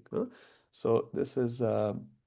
now, please take a note of this word 1.3, Tava Shishyan. We'll talk about it in 1.8, how it changes. Duryodhan, look at, in 1.2, when you say Raja Vachanam Abravit, our Acharya has also explained this Raja refers to Duryodhan as well as Dhritarashtra. Dhritarashtra is a Raja. And why Duryodhan is called Raja, although he's not a Raja. So here Raja refers to not king. Raja refers to one who is very good in Rajaniti, is very good in politics. And Duryodhan is very good in politics. So he's known as Raja, not because of king, because he is good in politics. 1.4. Atra Shura Maheshwasa Bhimarjun Samayudhi Yudhano Viratascha Dupradasha Maharatha. So Atra Shura, he's describing the other army, which is Pandava's army. Atra Shura, Shura means Shurveer. There are many warriors there. Maheshwasa Bhimarjun Samayudhi. So they are like Samayudhi, Yuddh karne mein saman. So they are as good as Bhima and Arjun. Now Duryodhan, looking at the whole army, is only considering two as a main person, Bhima and Arjun. So if you can knock them off, other army I can handle well. Like in India, in my young age, I'm still very young. In my young age, Sachin Tendulkar was there. Whenever he comes down, other party, agar Sachin ko le liya to ho gaya. If Sachin wicket is gone, it's done. They used to. I don't know who is there these days. I don't know. Virat Kohli probably. Maybe he's retired as well. I don't know. My GK is quite strong. Strong. So he is thinking, if Bhima and Arjun, we can take them out, that's it. So every time we will refer to them. We'll see in later verses as well. So Bhima, Arjun, Samayudhi, there are many warriors who are as good as Bhima and Arjuna. Gyuyudhano. Gyuyudhano is another name of Satyaki. Satyaki, the long description of Satyaki in Mahabharata. Satyaki is a devotee of Lord Krishna. He is also the student of Dronacharya. He is also the student of Arjun. So while he is studying under Dronacharya, he is very young to Arjun. And Arjun is also teaching him in a special military art. So Satyaki has got training from Krishna and from other Yadus, and also got training from Dronacharya, also got training from Arjun. He is a very good friend of Arjun, he's a disciple of Arjun, he is a very good devotee of Lord. He stays with Lord all the time. He's like his bodyguard. So Satyaki, Yudhan is like a bodyguard. Satyaki, um, okay, if I go 2 generations behind, is a son of Raja Satyak. So Satyak is his father, and Satyaki and Shini. Shini is the grandfather. Now in Mahabharata we get all these descriptions, and they are relevant to our discussion. Now Shini and Bahalig had some enmity. Because they had enmity, their sons had enmity. So Somadatta and Satyak had enmity, and Satyak's son is Satyaki, and Bhurishrava is the son of Somdatta. They also have enmity. So 3 generation enmity because of one girl, Devaki. So Devaki got married to Vasudeva, we know that. But before that marriage happened, there was a war had happened. In Mahabharata is described. Devaki was so beautiful, people fought over her. Now this is not uncommon. This is not uncommon at all. But this has happened in Mahabharata as well. So Devaki was, known to many people, and they wanted it. And because they could not get Devaki, as we see in Rukmani Upakhyan as well, Shishupal wanted that. And Rukmani wanted to marry Krishna. So Shishupal had enmity. Another reason of enmity with Krishna because of Rukmani. So they have their enmity for 3 generations. Now Yuyudhan is fighting from the side of Pandavas, obviously, because he is a devotee of Lord, and he will face big enmity from the other side, because just his grandfather had a war with his grandfather. So it happens. So Yuyudhan, Viratash, everyone knows Virat. Anyone who doesn't know, I hope you all know. You have seen Mahabharata. So Virat is the place or the kingdom where all the Pandavas took shelter in the Agyatwas incognito. Drupad Maharaj is the father of Draupadi, obviously. They are all Maharatha. It's just some description. There's a lot we can discuss about these personalities, but we just have to move forward. 1.5. Drashtaketu Chekitana Kashirajas Chavirivan Purjit Kunti Bhojascha Sebyas Narapungabaha. So Drashtaketu Chekitana. So Drashtaketu is the son of Shishupal. When Shishupal died, Drashtaketu was the king. And Chekitan is the son of Drashtaketu. So basically he's the grandson of Shishupal. So he's there with Krishna, with Pandavas actually. Kashiraj, anyone knows Kashiraj? Everyone knows Kashiraj. 3 daughters, Amba, Ambika, Ambalika, he's the father of them. So because they're also fighting with Pandavas. Veeravan, they are very very courageous. Purjit Kunti Bhojasya. Purjit is the brother of Kunti. So Mother Kunti had a brother. So Kunti's father, so now he's not the real father actually. So Kunti is the sister of Vasudevji. So Kunti was an adopted girl by Kunti Bhoj. The Raja, the king name was Kunti Bhoj because he adopted the girl. And the girl was known as Pratha. So Kunti's original name is Pratha. We read that. That's why Arjuna is known as Partha. So Kunti was adopted by Kunti Bhoj. So she was very dear to the father. She was also known as Kunti. So Pratha as well as Kunti. Like we have Janak and Janaki. From the father's name, the daughter's name, which is very sweet. So Kunti Bhoj, the father of Mother Kunti, is there, and Purjit is the son of Kunti Bhoj. So they're all there. Sabyas is the father-in-law of Yudhishthir Maharaj. Yudhishthir also got married to another lady. He's the father there. Narpungvas. There are many great warriors assembled in that field. This is all the description of other party by Duryodhan. So Duryodhan is doing the description for the other party. Last verse of Duryodhan's description of other party. Yudha manusya vikranta uttamoja shavirivan sabhadro drabdeyasha sarva eva maharathaha. So Yudha manusya vikrant. So Yudha Manush is another great warrior. He Uttamaja Shavirivan, they come from Panchal Desh. So Uttamaja and Yudha Manush, they are brother of Draupadi, brother of Dhristadyumna, son of Drupad Maharaj, other sons of Drupad Maharaj. Saubhadro, who knows Saubhadro? Subhadra ka putra, son of Subhadra. Who's that? Everyone knows that. Abhimanyu. Thank you, Prabhuji. Draupdeyas. What does Draupdeyas mean? Son of Draupadi. So Draupadi had 5 sons. One from each Pandava. The names are also given. So the 5 sons of Draupadi and the son of Subhadra Maharani, which is very special son. That's why he's put in different category. Sarva eva Maharatha. They're all Maharathis. They can tackle lot of other parties. Yes, Ayush, Prabhu. Prabhu, could you just repeat that Yudha Manyu's thing? What was So Yudhamanyu and Uttamaja is the brother of Draupadi. So they are other sons of Drupad Maharaj. So Drupad Maharaj had other sons as well. As I said, Draupadi was born in a very later state of his life.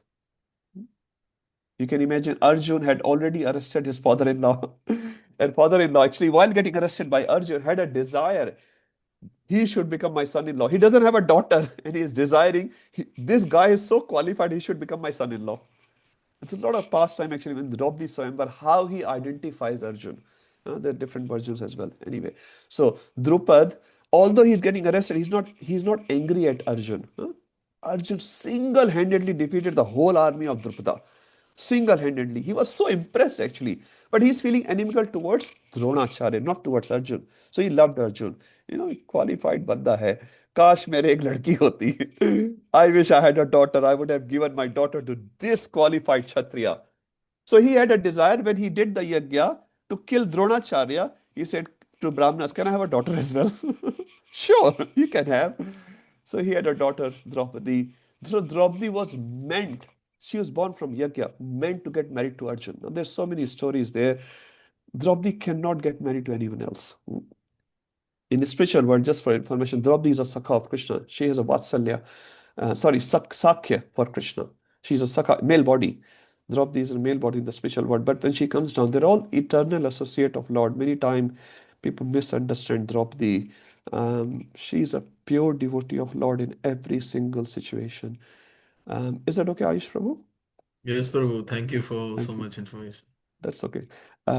It's just whatever comes to my mind. This information, is meant to transform our heart. Just out of curiosity, Prabhu, where did you where's the source of this that Draupadi is the male body in spiritual world? Okay, in lectures, Prabhu.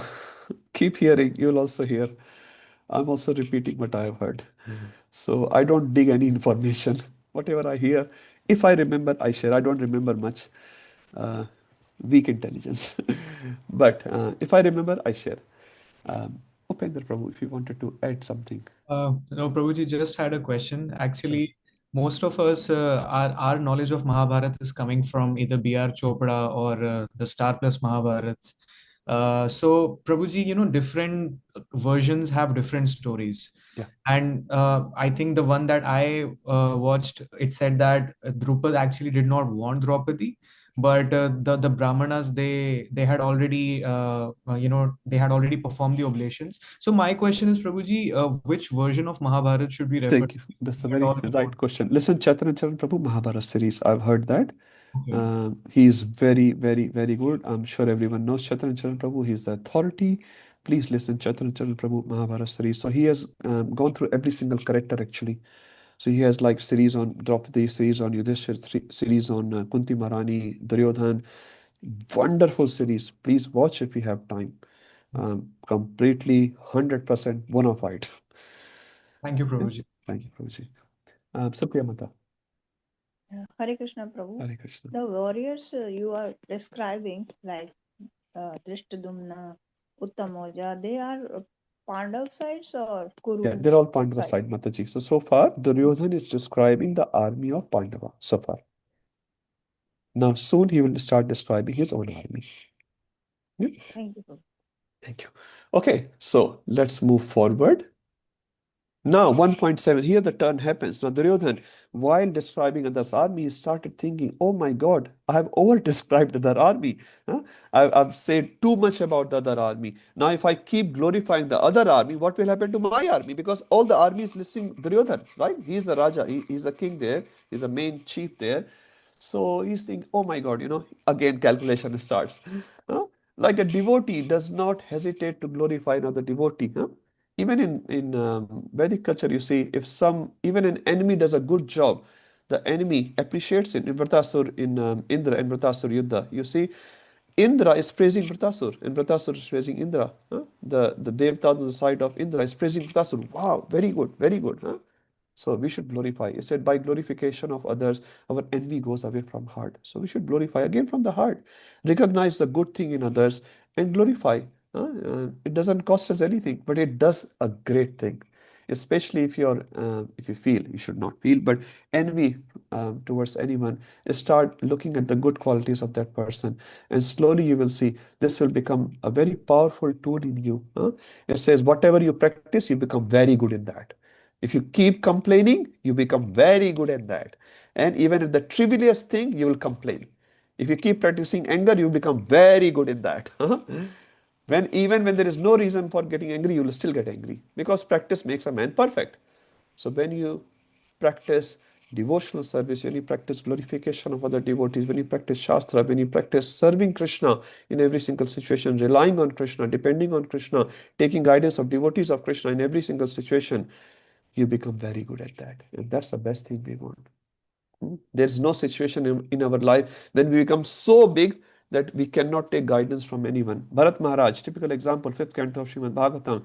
He became big, he was a Mahabhagavat. He was on the 8th stage, he was in the Bhava stage, he still fall down. Why? Because he did not take guidance from anyone. So we should never feel so big. I am so big. I know so much. I don't need to take guidance. I'm the senior most devotee, in this yatra. I am the one. Just wait. Maya is laughing at you. Just wait. Right in the corner. In Chaitanya Charitamrita it says, Krishna bahirmukhe jiva bhoga vancha kare, nikatastha maya tare jhapatiya dhare. Krishna bahirmukhe. Whenever Jiva becomes bahirmukha of Krishna, looks away from Krishna, Jiva bhoga vancha kare. I want to enjoy sense gratification. Nikatastha maya tare. Maya is just right there. Jhapatiya dhare. Jhapat ke pakad leti hai. As a lion captures a simple deer. So we should always be under the radar of Guru, Sadhu and Shastra. Always be in that radar. If physically possible, yes, physically possible, at least and mentally. Guru, Sadhu and Shastra, they are our boundaries. When we are within this boundary, Maya cannot touch us. Jahan Krishna, tahan nahi Maya adhikar. Krishna Surya Sam, Maya hai andhakar. Jahan Krishna, tahan nahi Maya adhikar. So always have Krishna with you. When Krishna is with you, no matter where you are, in which situation you are, Krishna is always with you. Even you are in the jail, Krishna will take birth in jail. Vasudeva and Devaki. They did not go to temples and doing Mangala Aarti and 32 rounds Nirjala Ekadashi. They're in jail 10 years. Krishna will take birth in jail. This is the devotion of the devotee which speaks. Otherwise, you can take sannyas. And someone was saying, Radha Govind Maharaj, you'll go to hell. A sannyasi will go to hell who's not a devotee. A sannyasi who's not a devotee is meant to go to hell. Radha Govind Maharaj is speaking, don't argue with me. This is not my statement. He is my authority. So anyone, so our fake dress will not work. Yamraj is very intelligent, very intelligent. Bhakti Shastri certificate, he will tear it and say, chalo. You can, oh, Prabhu, I have done Bhakti Shastri. Acha dikhana. Tear it off, चलो तुम्हें first class में लेके जाएंगे first class डब्बे में लेके जाएंगे यमदूत so we cannot cheat Yamraj, we cannot cheat Paramatma. Okay, let's move forward. अस्माकं तु विशिष्टा ये तानि बोधदिजोतम नायिकामं सैन्यस्य संज्ञार्थं तान् ब्रवीमि. But for your information, O best of the Brahmanas, let me tell you about the captains who are especially qualified to lead my military forces. So now, after so-called over-glorification from Duryodhan of the other party, he's describing his own military strength. To whom? To Dronacharya. Now, just if you go back in Mahabharata, I'm sure everyone knows, before the war started, within rooms, meetings had happened. Everyone knew who's participating on the other side, isn't it? So Dronacharya already knows. Bhishma already knows. Bhishma also assessed the strength of the party as well as his party. And when he was assessing different warriors in his party, he ranked Karna very, very low. You remember that? And Karna got very upset. He walked out. He said, till the time he said, Budha hai, this old person is there, I will not fight. He had his own ego. Karna had his own ego. Anyway, so Bhishma said, you are a Ardharathi. He said, I can handle the whole Pandavas army single-handedly. And Bhishma said, you know what? You are just a Ardharathi. You're not even a Rathi, Ardharathi. And Karna said, you always put me down. I will not fight and all that. So anyway, my point is Bhishma, Dronacharya, all these warriors, they know about it. So why Duryodhan is repeating it in front of everyone? Any ideas? Political mindset. He's doing two things. First, he's trying to kindle the spirit of fighting with others. So, see, one is to listen, one is to see. And that's what happened with Arjuna. When he listened, he was okay. But when he saw, he got stuck. So Duryodhana is sort of showing to others, look at these armies, look at the arrangement of Drupad, look at these different warriors, Yudhana, Drupadascha, Draupadiyascha, Saubhadro. He's saying, look at them. And now he's saying, because if I oversay about the other army, my army's mental status may go down. So he's sort of invigorating the fighting spirit in them and showing to everyone, these are your targets. So let's see what he says about his own army. 1.8. Now, if you remember, I'll take 1.3. 1.3 here, right? You remember this is the first verse by Duryodhana. Hang on to this one. Let's read 1.8. We'll come back to 1.3. Bhavan Bhismascha Karnascha Kripascha Samitajaya Ashwathama Vikarnascha Somdathis Tathaivacha. There are personalities like you, Bhishma, Karna, Kripa, Ashwathama, Vikarna, and the son of Somadatta called Bhurishrava, who are always victorious in the battle. So let's see what's happening here. Bhavan. In Hindi we call it Tum. In Sanskrit we call it Twam. Tava. In Hindi we call it Aap. So in Sanskrit, call it Bhavan. In English, there's only one word. English, sorry, very poor language many times. Only by Prabhupada's translation, English got some wealth. Before Prabhupada's translation, English was so poor. And you will feel it, honestly, you will feel there are many Sanskrit words. There's no English translation. And even if you translate them, you just don't get that pinch, The strength of the word is lost in the English translation. Rasa, mellow. If you see next of devotion, it just loses that strength of it. Mircha has to be tikha, isn't it? Hari mircha. It's supposed to act like a hari mirch. If someone doesn't know Hindi, green chili is supposed to be like a green chili. Now, I don't eat chili. I don't have any connection with any sort of chilies. But the point is, if green chili is not tikha, kya bakwas hai? It's just rubbish. Chini has to be meetha. Sugar has to be sweet. If someone gives you a laddu without sweet, will you like it? You make a cake without sugar. Cake has to be sugar and butter. What else is there? Cream, sugar, butter. There's all the main ingredients. So if it's not there, so it has to be like that. So here, Bhavan. Now translation, we see you, because Prabhupada doesn't have a choice here. But now you have to take the help of Hindi or Sanskrit here. Bhavan means aap. So aap. When do you say aap? When do you say tum? Anyone? Aap is with respect and With tum is respect to elderly person, to your father or fatherly people, uncles, grandfather, aap. And tum means someone chota, someone younger to you. That's why you call it. Now in the verse 1.3, what he says, Tab shishyena, tumhara shishya, your shishya, your disciple.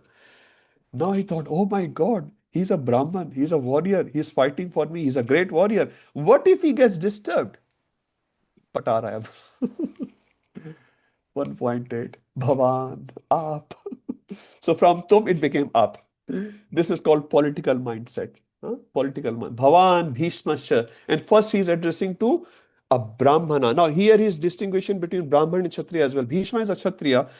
Dronacharya is a Brahman. Now first he's addressing Brahman, because if you don't respect Brahman, he may get upset. Now if you go, now ideally the Bhishma is the commander-in-chief. Actually he's the main person, right? He should go to his commander-in-chief and say some nice encouraging words to his commander-in-chief. He is the Raja. But he's going to Brahman first. And he's standing right now where? Next to the Brahman. So he's addressing in 1.8 first one to a Brahman. Political mindset. You can see the politics of Duryodhana. Just few verses. Imagine. Whole life he did that. And we'll see the result of it. Bhavan. Now second great warrior obviously is Bhishma. Now Bhishma, no need to say much about it. He is the man. He is the man. He has lot of power. Chakarna's son. Now Karna is not there, right? He's showing the armies. Is Karna there in the battlefield? Everyone knows Karna is not there. Karna only came on 11th day of the war. For first 10 days he wasn't there. But he's saying Karna. But why does he say that? Any ideas? Gala sahi chalega, anything. I'm not expecting, first class answers. Some discussion. Because Karna is not physically present, but he's very prominently present in the mind of Duryodhana. Actually, Duryodhana had more trust in Karna than in Bhishma and Dronacharya. He is not sure about their commitment, but he's sure about the commitment of Karna. Karna is so committed to Duryodhana. So although physically not present, but in his mind he is present, he's coming out in his words. Yeah? It says, whatever you think, that becomes your thought, becomes your word becomes your action becomes your habit becomes your character, and your character becomes your destiny. So you are the maker of your destiny through your thoughts. So if your thoughts are good, your destiny will be good. But your thoughts are corrupted, your destiny is meant for destruction, either for yourself or for the whole world. Shayaya Jagato Ahita. All the demoniac people, what they are doing, 16th chapter, Shayaya Jagato Ahita. They are involved in hurting others, and we can see throughout the whole world these hurtful activities are happening because their mindset is like that, because their thoughts are like that, and thoughts become action. So here you can see in his thought, Karna is fully present. Upendra Prabhu, I'll come back to you. We'll just finish that. Next one, he's saying Krapa. So Krapa is the Krapacharya. He is the brother-in-law of Krapa and Krapi. So they are brother and sister. Krapi is married to Dronacharya. Krapacharya is not a very formidable warrior. He doesn't have any divine weapons, but he had a blessing. He cannot be killed. He's a Chiranjeevi, Krapacharya. So in 1-to-1, he cannot be killed. He cannot be killed. But he is present there. He is one of the important figures, although he's not a very formidable warrior. So he is putting him as well, just to enthusiast them. Samita Jaya, they're all assembled here. They're great warriors, and others are Ashwathama. Ashwathama is also a great warrior. He has a special money. He's also a Chiranjeevi. Some people say Ashwathama is still here, and he's just roaming around, and he will play a very important role in next Chaturyuga. Anyway, Vikarna is also there. Vikarna is one of the brothers of Duryodhan. Duryodhan is not mentioning Dushashan, who is the main person, again, very powerful personality, but he is mentioning Vikarna. The reason he is mentioning word Vikarna here, because Vikarna was the only one who opposed Duryodhan when he was trying to disrobe Draupadi or Dusashan. So he openly stood up and said, this is wrong. Yudhishthir was not in his proper mindset, and you need to return all the kingdom. So now he is thinking, what if Vikarna's commitment changes? So he's enthusiastic as well. Political mindset. He wants to involve everyone, and say, I really respect you. I really like you. So he's putting Vikarna's name. He's not putting any other brother's name. Somadatyas Tathaivacha. So Somadatyas refers to the son of Somadatta, which is Bhurishrava. Bhurishrava is a very powerful personality. He had prayed to Lord Shiva. He's got a Gada, which is invincible. We'll see if we get opportunity to describe those pastimes. Upendra Prabhu, your question is finished. Yeah, Prabhuji, actually, I just wanted to ask, Prabhupada's purports with regards to the points that you are sharing, they don't cover necessarily all of these things. Any Yes. particular reason?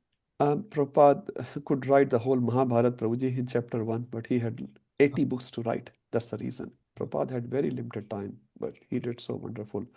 Now, Prabhupada also Yeah, please go on. Yeah, so Prabhupada also referred the commentary, and we have discussed it in the earlier classes, of Baldev Vidyabhushan. So Prabhupada is referring commentaries of 4 acharyas. We discussed, you can watch some videos. So mainly Baldev Vidyabhushan, Vishnu Thakur, Ramanujacharya as well. So he's writing what he thinks is very relevant to my audience. Once Prabhupada was leaving the world during that time, last 2-3 months or something, someone asked Prabhupada, you've translated so many books, you wrote so many purports, and you did so much. Is there anything which you really wanted to translate more and you couldn't do it? So they just wanted to know Prabhupada's mindset. Prabhupada said, yes, I have one thing which I wanted to do, I could not do. He said, which book, Prabhupada? He said, Bhagavad Gita. But Bhagavad Gita, you have already written the commentary. Prabhupada said, I wanted to rewrite commentary on Bhagavad Gita. So Prabhupada had so much to write, but lack of time. You can understand Prabhupada's schedule. One of Prabhupada's disciples was saying, Prabhupada murdered himself for us. This is the word he used, Prabhupada disciple. Prabhupada murdered himself. Every day sleeping 2.5 hours and giving yourself so much. Lack of sleep, lack of food, lack of proper, looking after his own body. And so many tensions. Prabhupada was one time very sort of little disappointed with his disciple. He said, if you keep fighting, when will I write? If I'm keep involved in this management, you just keep fighting. He said, I'm not Prabhupada, you're treating me like problem pad. Any problem comes, you guys come to me. You got to sort it out yourself. You got to sort it out yourself. I need to write, I need to finish my work. And till his last breath, he was writing. So, Prabhu, there's a lot more Prabhupada had in his mind. But his disciples, his followers, and as I said, one of them, Chaitanya Charan Prabhu, is bringing those things for us. So, yeah, and then many more wonderful disciples have done so many wonderful series. Thank you, Prabhuji. Yeah, thank you. Sridhar Srinivas Prabhuji. Prabhu, here the Krupacharya, Yes. the story, if we have time, like I can. Quickly. Shraddhavan, there is a one sage. He got he is a Kshatriya. He married one Apsara. Based on these two Apsara is left, and then they got a twin brother and sister, Krupacharya and Krupi. And he felt like I want to learn all these Dhanurveda. So because for that, he is did so much penance. He got all the Dhanurvidya to this sage. Then he felt like, what I am doing? I am a Brahman. I don't want all these things. Then he left everything along with these two kids. Santan Maharaj, that means Bhishma Dev's father, he adopted these two kids. So that means a generation he belongs to along with the Bhishma Dev, the Krupacharya. Yes. That's why, because of he has all the Dhanurvidya, that's why he want to be the first guru for these Kauravas and Pandavas and Duryodhana brothers. Then afterwards, he is approaching to this Dronacharya. The first guru is the Krupacharya. The same Krupacharya, he teaches to Janamejaya Maharaj. Also, he become the priest. And also, not only how many generations, 6 generations, he become like a guru. Hare Krishna. Thank you, Prabhuji. So when I said listen Chaitanya Charan Prabhu series, I forgot to mention Sridhar Srinivas Prabhu is also one of those persons. He has read personally, and I've seen him. If you go to his house, you will see his bookshelf. He has read a lot of Mahabharata and Ramayana in original version, actually. And he teaches his nice Shastra to his kids as well. So yeah, thank you, Prabhuji. He also very good source of information, bona fide information. Thank you, Prabhuji, for sharing that. Amrit Prabhuji. Yes, Prabhuji, you mentioned that there are a lot of Sanskrit words which cannot be translated into English, and we are missing out on the rasa. So, is it advisable for us to learn Sanskrit? Not really. I would give again, my answers will probably be based on our acharyas, what I have heard. Once one of the Prabhupada disciple was learning Hari Bhakti Vilas, he was learning Sanskrit, and Prabhupada said, what are you doing? And he said, Prabhupada, I'm reading Hari Bhakti Vilas. He said, if you read Hari Bhakti Vilas, you go to hell. I said, sorry, this disciple said, really? Okay, anyway, he didn't want to have, another conversation with Prabhupada. He kept the book down. Next day, again, he started reading. Prabhupada again caught him. So I told you not to read. So he became a little curious, just as a curiosity, nothing wrong with that. And he said, Prabhupada, Hari Bhakti Vilas, written by Sanatana Goswami, is not a valid book, it's not a bona fide book. Prabhupada said, no, it's completely bona fide book. But if you read it, you will go to hell. Why, Prabhupada? Because if you read it, you will find fault in others, and then you'll get Vaishnava Aparadh, and then you go to hell.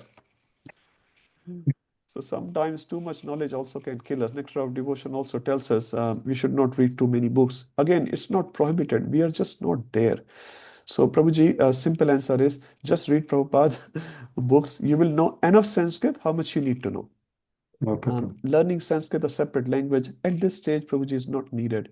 Maybe later, if Gopinath want you to learn Sanskrit, maybe you can become a Sanskrit Pandit. Just read these verses, Prabhuji, and try to read the synonyms of it. Try to read the translation, and you will see, Prabhuji, as you go forward, many words are repeated, and then you will start understanding some part of the verse, and then you relish. So I try to understand the verse and how much I know, very little, to share with all of you, so that you can also don't read the verse as a burden. Verse is to lighten your heart, not to increase burden, and that will only happen when you start getting into the verse. If you just read verse translation, no, get Get these words. Bhavan, what does it mean? Read synonyms. I also read synonyms. Not that I know many, but I know some. I'm still learning. So yeah, read them. And then after 2 chapters or so, Prabhuji will find it actually much easier. Some words will click in your mind. And then when you read Bhagavad Gita again, you'll learn more and more. And the journey becomes very sweet. I want all of you to have this sweet journey rather than, another exam. No, just love it. Love it. Don't worry about your degrees, to be very honest. We are here for hearing and chanting. Whatever we know, we are trying to share based on what we understand. So relish this journey. Come together. And just wanted to add one thing on this part. As we are running this course under MIHE, which is Mayapur Institute of Higher Education, there is strict guidelines are everyone has to be present in all the classes, at least 75%. If you're not in the class, you'll not get attendance at all in any way, and you will not be able to sit in the exam if your attendance is less than 75%. Because they're openly saying our purpose is everyone should just come, discuss these books together, and that's how you get the most knowledge. Exam is definitely there, but it's not our main goal to have good marks in the exam only. So just come together, Prabhu. You will know Sanskrit after 2 years or 3 years. A lot of it. Okay. Okay, Thank you. I'm looking at a lot of hands. Okay, Ayush Prabhu, quick one. Prabhu, actually, if you're running out of time, I'll keep this for later. I don't want to Can you take up your please, time. Supriya Mata, if it is quick, I'll say. Otherwise, I want to finish Duryodhan part today. Okay.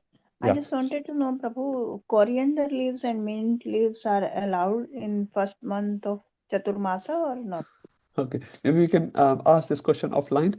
Uh, any other question outside Bhakti Shastri? Maybe we can ask Yeah. offline because Second question is how to recite, how to remember these shlokas. yes. I find it is too difficult to remember That's why I it. said, Mataji and all of Prabhuji's as well. Do not try to learn, cram the verses. I told twice, I'm telling third time, do not do that.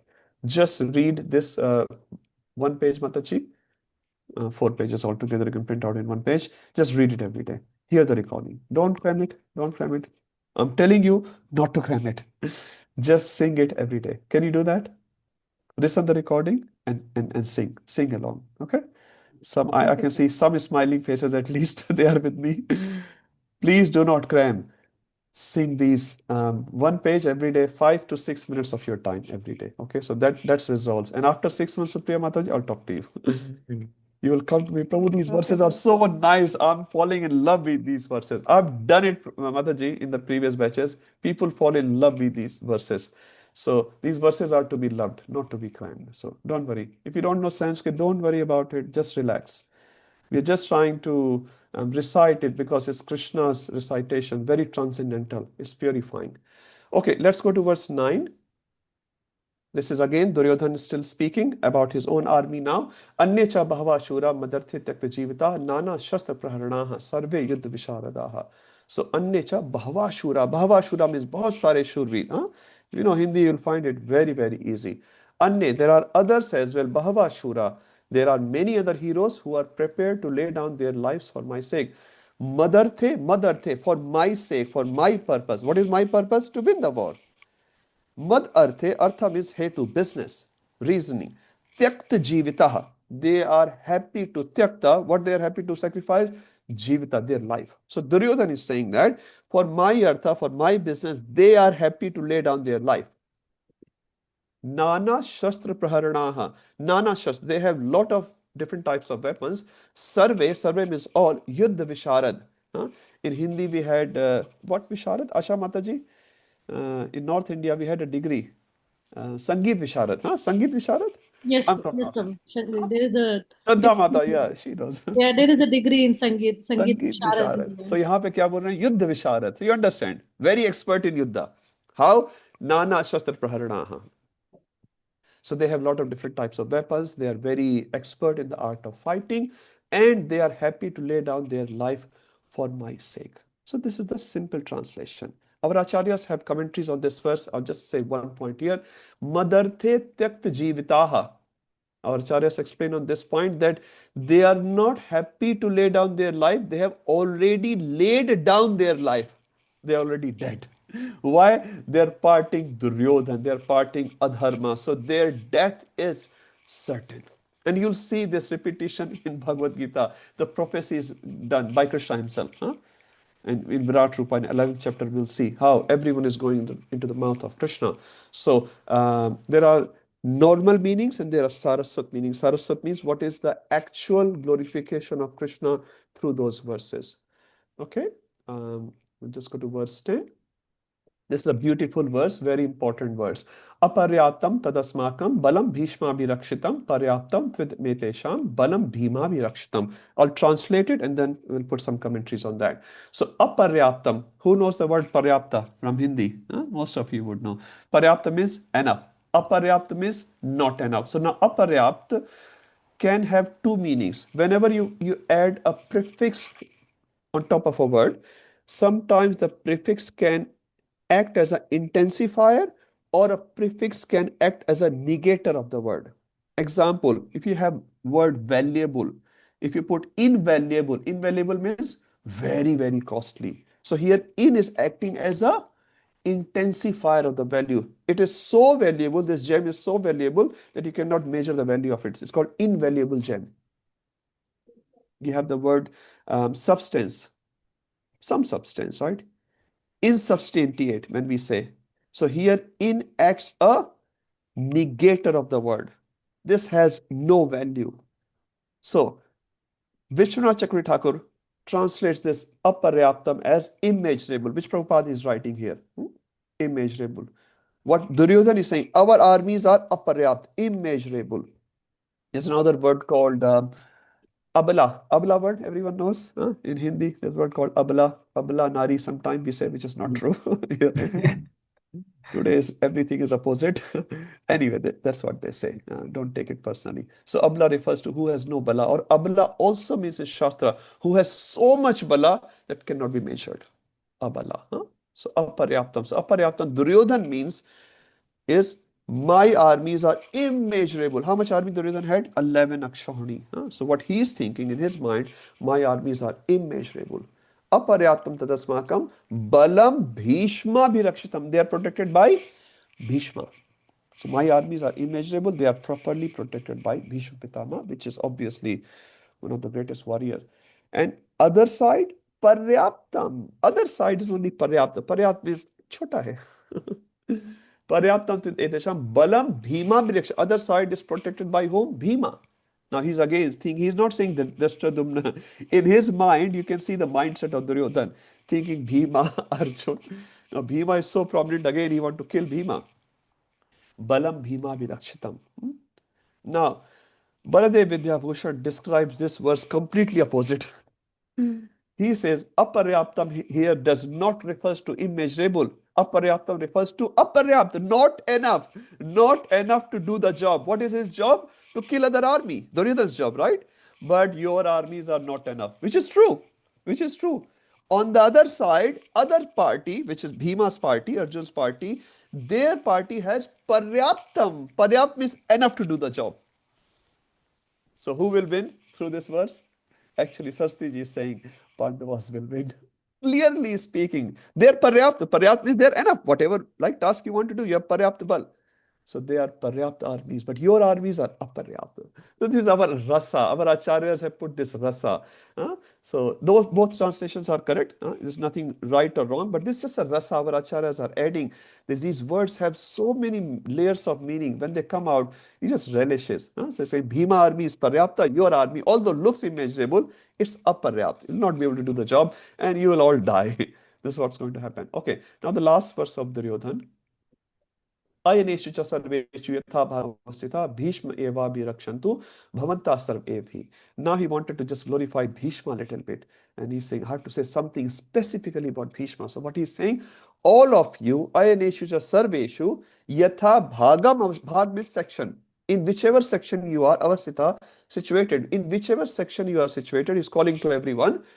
Bhishma eva bhirakshantu. You have to protect Bhishma. Because he is little old. Now Bhishma, for your information, if you don't know, was around 400 years old when this war is happening. And you know how old is Krishna? Anyone? Any guesses? 125 100. years old. Krishna looks like 16-year-old young sweet boy, 125 years old. Materially speaking, huh? Krishna is never 125 years old. 125. Arjun is 125 years. He has grand kids. Krishna also has this. He looks so sweet. This is our Gopinath. Huh? 50 years ago, you see Gopinath's picture, and today he looks younger. And look at our picture 10 years before and now. So we are the Jiva. He is God. He's Krishna.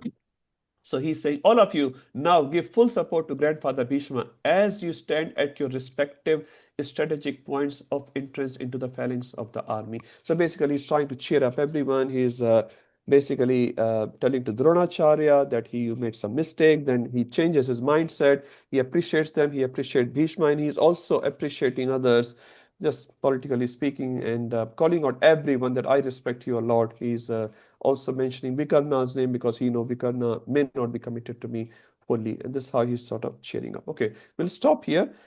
If there is a quick question, Ayush Prabhu, I'll try to respond.